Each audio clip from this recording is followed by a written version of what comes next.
CAD 2334 or yung Call to Active Duty under ng Republic Act 2334. So, under ng CAD 2334, no, ito yung bagong programa ng ating Armed Forces of the Philippines, particularly ng Philippine Army. No? So, itong batas na ito ay 1959 pa. No?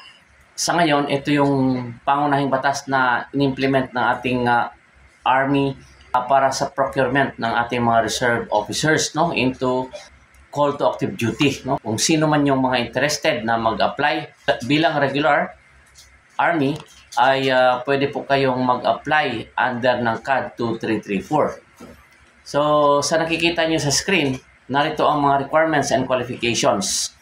So, ito yung pinalit na sa Officer Preparatory Course, mga kasama, at ang kagandahan dito ay ginawa na po itong 30 o not more than 45 days yung training ng pre-deployment training. So, qualified po dito yung mga second lieutenant up to major. Yung second lieutenant, meron silang inilatag na mga, noong una, meron po mga parameters, meron mga age requirements. Pero sa bagong circular na inisyo ng ating Army, ay meron na pong age waiver na tinatawag, no? So, good news ito, no? Good news ito para sa ating mga reserve officers na may unang-una, kung kayo ay asawa na.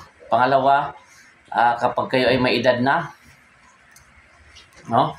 At yung kagandahan dito ay hindi na po kayo mag-exam, no, ng APSAT, ng AQE at ng SWE o yung special written exam na tinatawag. No? So ito for regular call to active duty po ito para sa mga reserve officers. So ibig sabihin ay kapag qualified pa kayo ng inyong age requirement, at ibig sabihin, kapag qualified pa kayo for retirement, ay makakapag-retire at tuloy-tuloy po ang serbisyong ito, no? So, initially, the Philippine Army will issue a calling orders to those in active commission in the reserve force, initially for 3 years, no? Subject for extension and not extension. Ibig sabihin, kapag after evaluation ng ngayon yung mga performance ng officers evaluations ng isang opisyal, siyempre, halimbawa, kapag nag-serve kayo sa isang unit at na-evaluate kayo na maganda naman ang performance nyo, so you will be extended for call to active duty. No? So you will be qualified for ETAD. Ibig sabihin, pwede kayong ma-extend for another 3 years and then 4 years. So a total of 10 years. No? Kapag sa reserve officer kasi,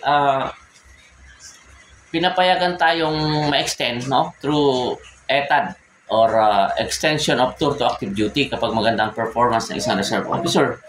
So, kapag nakarating kayo ng 10 years at tuloy-tuloy yung serbisyo, so meron na po tayong security of tenure na tinatawag. No?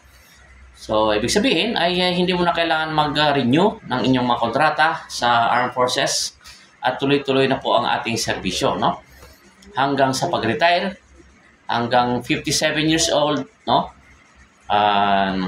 Kapag kayo ay nakapag 30 years in the service, compulsory, no?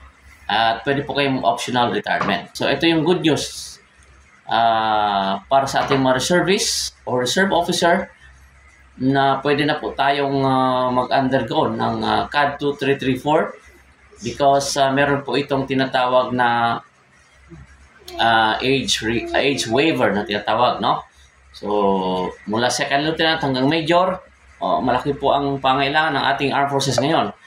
So, kapag kayo ay second lieutenant to major, qualified po kayo mag-apply, no? Kahit na kayo ay ilang taon na, as long as qualified pa kayo mag-retire, no?